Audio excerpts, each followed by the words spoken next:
শপিস্টিকে স্বাগতম।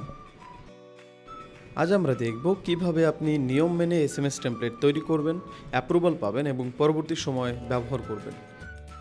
প্রথমে শপিস্টিক মার্চেন্ট ড্যাশবোর্ডে লগ ইন করে বাম পাশের মেনু থেকে এসএমএস মার্কেটিং সেকশনের এসএমএস টেমপ্লেট অপশনে ক্লিক করবেন। এসএমএস টেমপ্লেট পেজে প্রবেশ করলে প্রথমেই একটি নোটিশ দেখতে পাবেন। এটি অত্যন্ত গুরুত্বপূর্ণ। নোটিশটি বিস্তারিত পড়ে অ্যাগ্রি বাটনে ক্লিক করলেই আপনি এসএমএস টেমপ্লেট পেজে যেতে পারবেন।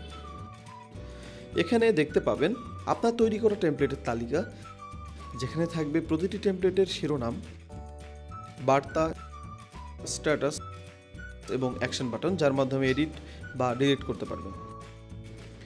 উপরের সার্চ বার ব্যবহার করে টেমপ্লেট সহজেই খুঁজে নিতে পারবেন। ডান পাশে থাকা স্ট্যাটাস ফিল্টার ব্যবহার করে অপেক্ষমান, অনুমোদিত বা বাতিল স্ট্যাটাস অনুযায়ী তথ্য ফিল্টার করতে পারবেন। এখন নতুন টেমপ্লেট তৈরি করতে টেমপ্লেট যোগ করুন বাটনে ক্লিক করলে একটি মডেল ওপেন হবে। এখানে দুটি ফিল্ড পূরণ করতে হবে, টেমপ্লেট শিরোনাম এবং মূল বার্তা বা এসএমএস কন্টেন্ট। তবে গুরুত্বপূর্ণ নির্দেশনা, টেমপ্লেট লেখার সময় নিচের বিষয়গুলো খেয়াল রাখবেন, যেমন বাংলা ইউনিকোড ছাড়া প্রমোশনাল এসএমএস অনুমোদন হবে না, স্প্যামিং বা একাধিক লিঙ্ক, অপ্রাসঙ্গিক কন্টেন্ট গ্রহণযোগ্য নয়, বার্তার টোন হতে হবে ব্যবসায়িক ও পরিষ্কার, ভুল ক্লেম বা বিভ্রান্তিকর তথ্য নিষিদ্ধ। এখন এসএমএস কন্টেন্ট লেখার পর সেভ করুন বাটনে ক্লিক করার পর টেমপ্লেটটি পেন্ডিং অবস্থায় থাকবে এবং সরাসরি ওই টেমপ্লেট পাঠানো যাবে না। এটি শপিস্টিক টিমের মাধ্যমে ভেরিফিকেশন এবং অ্যাপ্রুভাল প্রসেসে যাবে। শপিস্টিক অনুমোদন দিলে টেমপ্লেট স্ট্যাটাস পরিবর্তন হবে, পেন্ডিং থেকে অ্যাপ্রুভ হয়ে যাবে।